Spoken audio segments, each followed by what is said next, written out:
found out we have a lot of different things we say to disguise our procrastination. Can I give you one thing we say in church? We don't say I'm fixing to, we say I'm praying about it. I will preach this word until 3 people are left in the first 2 rows of Elevation Valentine. And it's cool because you do need to pray about some things. But some things that God just told you to do, get your book out, do not require prayer. They require action. And that guy has a hard job because the people on one level are making progress. At least it seems to them like progress. And the question becomes, this is point number 1, they'll put these on the screen. Is it progress or is it procrastination? Because apparently there were some really nice subdivisions going up in the suburbs of Judah. The exiles have been back from Babylon now 20 years, and that was a God thing, wasn't it? I mean, they didn't know if they'd ever come back. And only because Persian control took the territory of Babylon back were they able to come back and rebuild their homeland. And when they first got back, they thought they'd rebuild the temple because it had been destroyed. It was the preeminent place for the presence of God to be manifest among his people so that he would have a dwelling place. You and I understand that now this temple is not a physical building, but it is you and I, the temple of the Holy Spirit, where God dwells and where God lives. But in the midst of rebuilding this place where God had appointed his presence to dwell, something was lacking in their perseverance, or perhaps it was just that they got distracted. This has helped me so much in trying to minister to people and challenge people and call people higher to God's standard, is that often people are not willfully disobedient. They are just distracted. You know what I mean? I don't think that people always decide to live in disobedience. Sometimes life just creates such a scenario. And this is what Haggai said. He said, each of you is busy with your own house. I thought that was an interesting phrase that he said, you're busy with your own house. He didn't say they were bad people, just that they were busy people. Sometimes you are struggling in your life in ways that you do not understand, but you are not directly discerning the source of the dysfunction, such is the case for the people in Haggai's day. He said, you're disappointed, aren't you? I know you are. It's August. It's the season for figs and grapes and pomegranates. And you planted a lot of seed. But when you went to get the harvest, it was only half of what you expected. Have you ever invested in something or someone? Keep eye contact with me when I say what I say next. Only to wonder, how could I put so much into it and get so little out of it? Have you ever?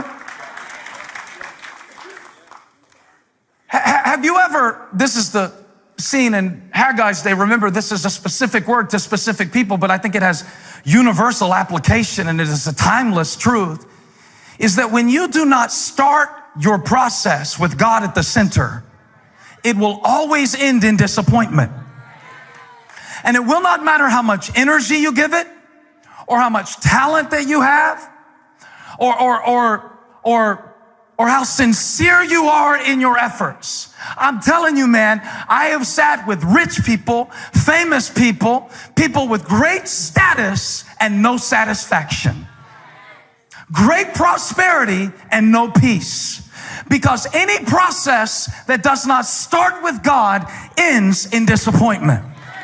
Write that down, teach it to your kids, put it on your mirror. Any process that does not start with God ends in disappointment. You plant much, you reap little. You get dressed, you're not warm. You drink, you drink, you drink, you drink, you drink, you drink, but you are bottomless. And even the blessings that God gives you will be, can I say it this way? Hollow.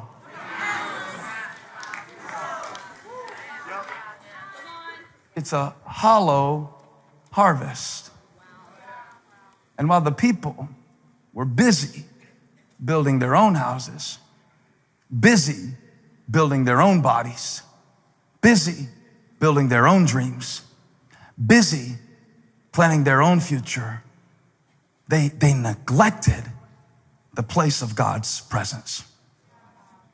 I was praying about this message. I said, God, I can't preach that. I don't want to make them feel bad. Their lives are already hard enough. And God told me, when I didn't hear this out loud. It's just an impression I have, okay? So let's just get that straight right now.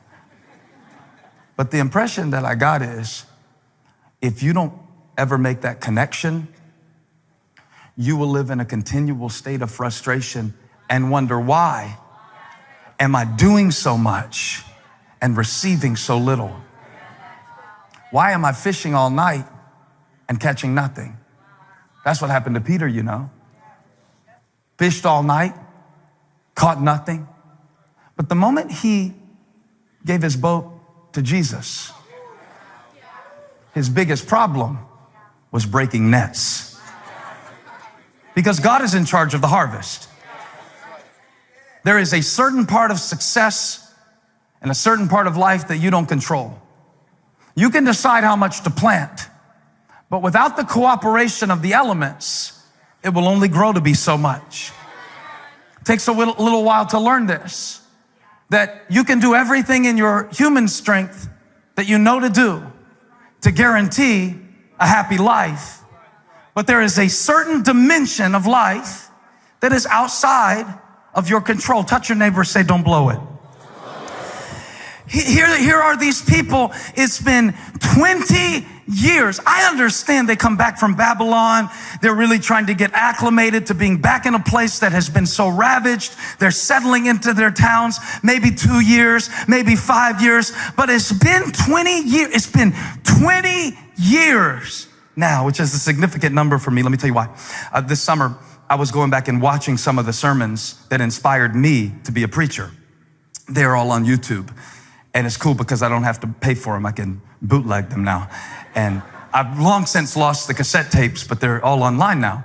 And so I was online watching some of my favorite preachers that were inspiring me as a boy. These were my heroes. I was watching them just to kind of get in touch with 16-year-old Stephen, who used to walk around the block with the Walkman. And I would preach with the preachers.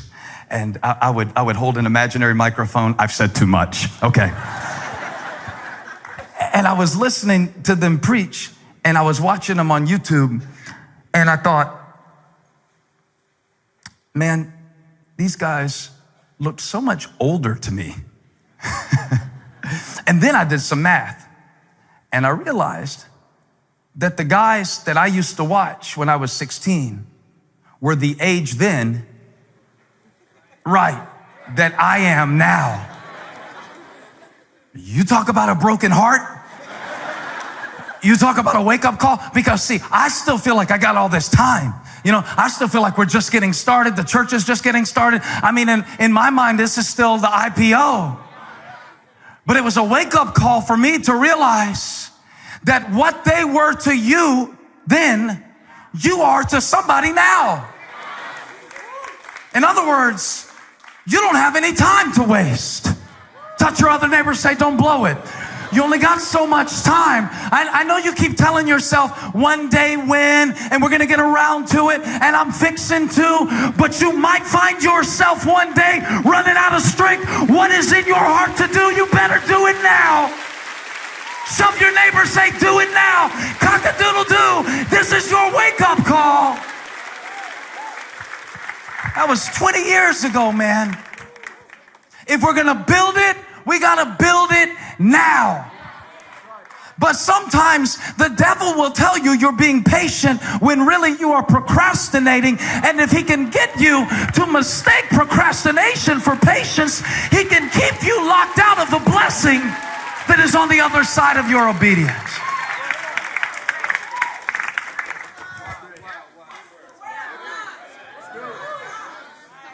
Yes, it's a process. I mean, yes, it takes time, but really 20 years? And after all, Haggai says, it looks like somehow you found time to build your own house. I'm so glad Pastor Mickey taught me that. He beat that into my head. He said, boy, you find time for what you want to do. He said that because I told him I didn't have time to do something he told me to do. He said, boy, you find time for what you want to do. You find time for what you want to do. You find passion and energy. If I could get some of you to apply the same energy to serving God that you apply to sin, we would turn every county in the United States of America.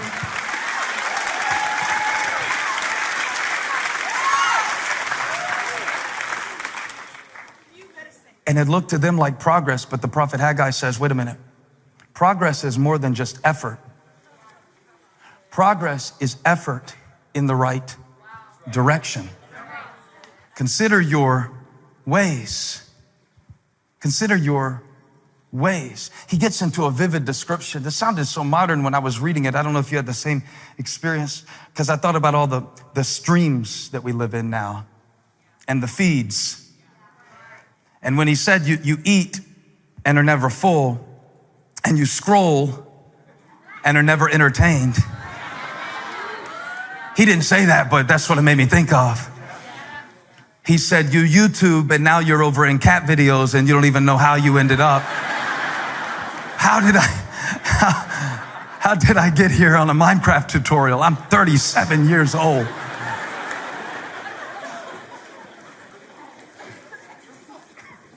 And then it gets kind of dramatic. I don't apologize for God's word.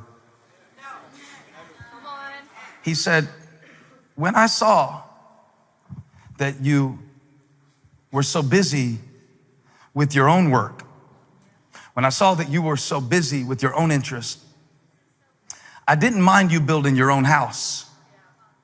I didn't mind you driving a new car. I didn't mind you enjoying yourself on the weekend and telling your friend who's always trying to use you that you didn't have time to help them move. It was fine because they're always asking you and they're. But what I minded was that you lost your sense of what was really important. And so now God says, I had to take action.